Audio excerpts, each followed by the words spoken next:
ሰላም ሰላም ቅዱሳን ወገኖች እህቶች ወንድሞች በዓለም ዙሪያ ያላችሁ እንዴት አላችሁልኝ? ወንድማችሁ እጅግ ሰላም ነኝ። በዚህ በእግዚአብሔር ቃል በሚደርሰኝ ኮሜንት እና በውስጥ መስመር አንዳንዶቻችሁን የደወላችሁልኝ እግዚአብሔር ወደ እናንተ መልእክት እንደሚልክ ይሄ መልእክት የጌታ እንደሆነ ከጌታ እንደምትሰሙ ከጌታ እንደምታደምጡ ኮሜንት ደርሶኛል። እጅግ አድርጌ አመሰግናችኋለሁ። ዛሬም ያው እግዚአብሔር ቃል አብረን ስንካፈል እግዚአብሔር ይናገረናል።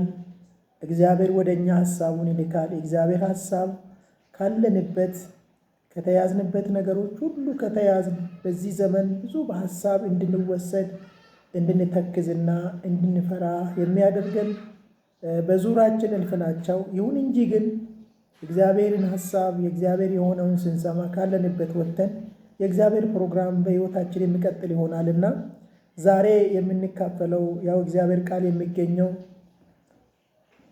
ዕብራውያን ምዕራፍ 13 ቁጥር 5 እና 6 ላይ ቆመን የእግዚአብሔርን ቃል እንካፈላለን። እንዲህ ይላል፣ እርሱ ራሱ አልለቅህም ከቶም አልተውህም ብሏልና፣ ስለዚህ በድፍረት ጌታ ይረዳኛል፣ ሰው ምን አደርገኛል እንላለን ይላል። ጌታ አባት ሆይ እናመሰግናለን። ክብር በሰማይና በምድር ለከበርከው ለገነንከው ለምትሰማ ለምትደመጥ ተደምጠም ተሰምተም እነሆ የምትታወቅ በሕይወታችን አንተን ሰምተን ያረፍንብህ የእኛ የምንልህ የቅርባችን ሆይ ዛሬም ቃልህን እንሰማለን። የቃል ደጆች እንዲከፈቱልን አቤቱ ከቃልህ ክብር ጋር ጌታ ሆይ መትመም እንዲሆንልን ሰምተን እግዚአብሔር ሆይ ቀና እንድንልብህ የእኛ ማንነት ሆይ የእኛ ክብር ሆይ የእኛ የምንልህ አንድ ቁጥር በሕይወታችን በቤታችን አንተ ነህ። ክብር ላንተ ይሁን። አሁንም የምናደርገው ሁሉ ላንተ ክብር ይሁን በኢየሱስ ስም አሜን። እንግዲህ ዛሬ ያው የእግዚአብሔር ቃል ስንካፈል የሰጠውት ርዕስ ወዳጅ ሆይ የማይተውና የማይለቅ አንድዬ አለ በሚል አብረን እንካፈላለን። እንግዲህ በዘመናችን መካከል ያልተወን ያረሳን ትቶን ያለደ የቅርባችንና ወገናችን ሆኖ ክፉ ቀናችንን ወደ መልካም የቀየረልን፣ ጨለማን ወደ ብርሃን የቀየረልን፣ ሐዘን ወደ ደስታ የቀየረልን እንዴት ደርስ እዚህ ተጉዘን እዚህ ደረሰን ብለን ዞር ብለን ራሳችንን አይተን የምናመሰግነውና የምንባርከው እግዚአብሔር ብቻ ሆኖ በሕይወታችን ይታያል። እንግዲህ ዛሬ ወዳጅ ሆይ የማይተውና የማይለቅ አንድዬ አለ ብዬ ስል እኔ ተጉዤ የመጣሁበትን የተጓዝኩበትን ዛሬን ያየሁበት የኔ ማንነት ይሄ ጌታዬ እግዚአብሔር ብቻ ነው። እንግዲህ በዚህ ስፍራ ላይ መጽሐፍ ቅዱሳችን ላይ ሲነግረን ሮሜ ምዕራፍ 4 ቁጥር 17 ላይ ለሙታን ሕይወትን በሚሰጥ የሌለውን እንዳለው አድርጎ በሚጠራ ባመንበት በአምላካችን የሁላችን አባት ነው ይላል። እንግዲህ የሌለውን የሞተውን ለሙታን ሕይወትን በሚሰጥ የሌለውን እንዳለው አድርጎ በሚጠራ ባመንበት በአምላካችን ፊት የሁላችን አባት ነው ስል እኛ ማንነት ውስጥ የሌለውን ወደ መኖር ያመጣ ያልቻልነውን ያስቻለን እግዚአብሔር እንደሆነ ይነግረናል። ስለዚህ እዚህ ስፍራ ላይ ዕብራውያን ምዕራፍ 13 ቁጥር 5 እና 6 ላይ እርሱ ራሱ አልለቅህም ከቶ አልተውህም ብለዋል ይላል። አልለቅህም ከቶም አልተውህም ብሎኛል። ስለዚህ በድፍረት ጌታ ይረዳል። የሚረዳ የሚደግፍ የሚራራ እግዚአብሔር ብቻ። ወገኔ ሆይ በየትኛውም ሁኔታ ውስጥ ሆነ በዚህ ሚዲያ መስኮት ይህንን የእግዚአብሔር ቃል የምትሰሙ በዓለም ዙሪያ ያላችሁ ሁሉ ዛሬን ያየንበት ያማረብን ለብሰን የሞቀን ለብሰን ያማረብን፣ በልተን የጠገብነው፣ ቀና ብለን በሰው ተርታ የተሰለፍነው ከእኛ ማንነት ሳይሆን ከያዘን ከትልቁ ከእግዚአብሔር ከአምላካችን ብቻ ነው። እንግዲህ ጌታ ኢየሱስ እሱ የእኛ ማንነት ሆኖ ከወደቅንበት፣ ከተረሳንበት፣ ከተጣልንበት ከሰዎች ዘንድ ስም የሌለን ሰዎች ስም የሰጠን፣ ተዋርዶ እኛን ያከበረን፣ እሱ ወርዶ እኛን ያወጣን፣ እሱ ተጥሎ እኛን ያነሳን አምላካችን ጌታችን ኢየሱስ ክርስቶስ ነው። እንግዲህ እዚህ ስፍራ ላይ ዕብራውያን ጸሐፊ ሲናገር አልለቅህም ብሎኛል፣ አልተውምም ብሎኛል፣ ስለዚህ በድፍረት ጌታ ይረዳኛል እንላለን። ጌታ ይረዳናል። የረዳን ያገዘን፣ አቅም የሆነን፣ ጉልበት የሆነን፣ አጠገባችን ቆሞ ያበረታን፣ የሌለንን የሰጠን፣ ስም የሌለን ስም የሰጠን እግዚአብሔር ብቻ። እንግዲህ የተወደዳችሁ ይህንን የከበረውን ያው እግዚአብሔር ቃል ስንሰማ በመጽሐፍ ቅዱሳችን ውስጥ እንደሚነግረን ሲድራቅ፣ ሚሳቅ፣ አብደናጎም በሕይወት ታሪካችን ውስጥ ዳንኤል ምዕራፍ 3 ቁጥር 30 ላይ ስንመለከት የእግዚአብሔር ቃል ሲድራቅ፣ ሚሳቅ፣ አብደናጎምንም በባቢሎን አውራጃ ውስጥ ከፍ ከፍ አደረጋቸው ይላል። መናገር የሚፈልገው ምንድን ነው? ይሄ ከፍ ከማለታቸው በፊት በሕይወታቸው ምን ገጠማቸው? ሲድራቅን፣ ሚሳቅን፣ አብደናጎምን ምን ገጠማቸው ብለን ካልን ዳንኤል ምዕራፍ 3 ሙሉ ስናነበው ሲድራቅ፣ ሚሳቅ፣ አብደናጎም ንጉሡ ላሰራ ለምስሉ ለወርቁ ምስል አንሰግድም በማለታቸው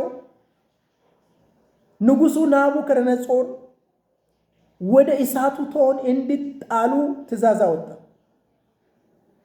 እንግዲህ መልእክተኞቹ ሄዶ በአውራጃ ውስጥ የሾምኳቸው ሲድራቅ፣ ሚሳቅ፣ አብደናጎም የሚባሉ ወጣቶች ንጉሥ ሆይ አንተ ላቆምኮ ለወርቁ ምስል አንሰግድም ብለዋል ብሎ በተነገሩ ጊዜ የእሳቱን እቶን 7 እጥፍ ጨምሮ ሲድራቅና ሚሳቅን አብደናጎምን ወደ እሳቱ እቶን እንደጣለ መጽሐፍ ቅዱሳችን ይነግረናል።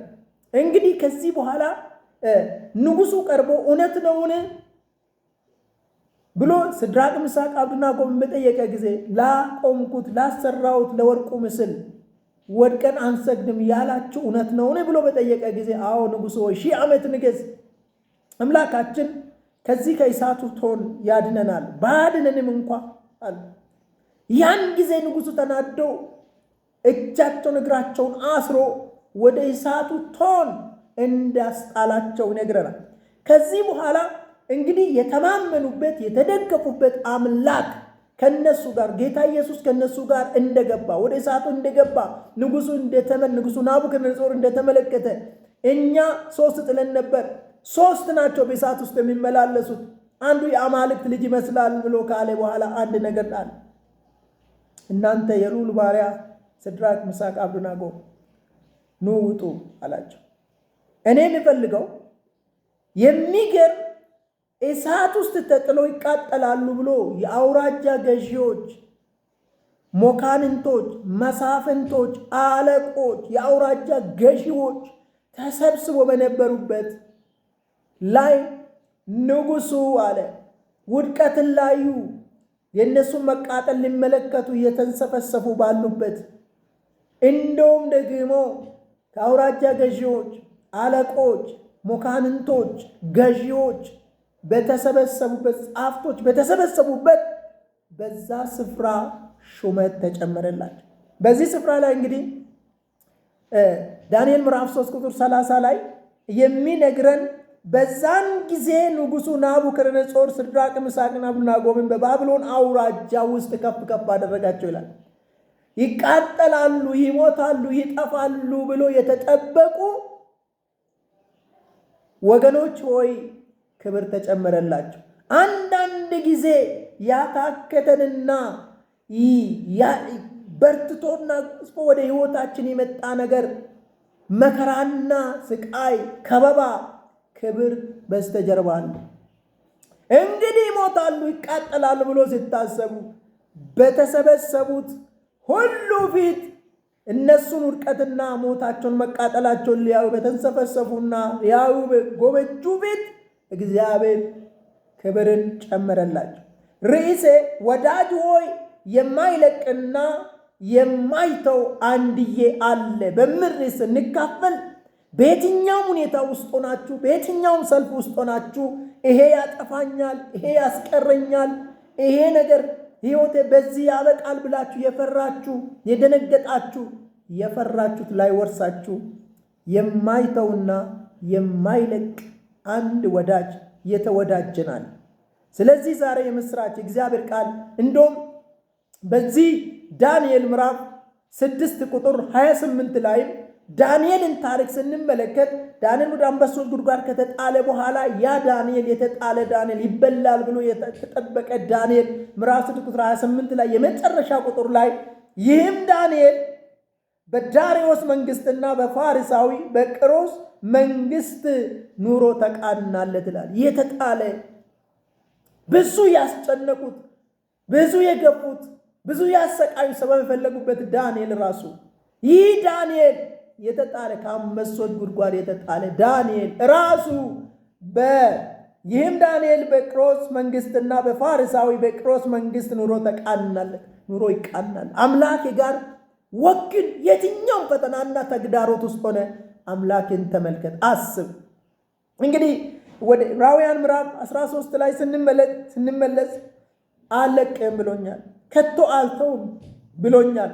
ስለዚህ በድፍረት ጌታ ይረዳኛል፣ ጌታ ይረዳኛል፣ አይተወኝም፣ አይለቀኝም።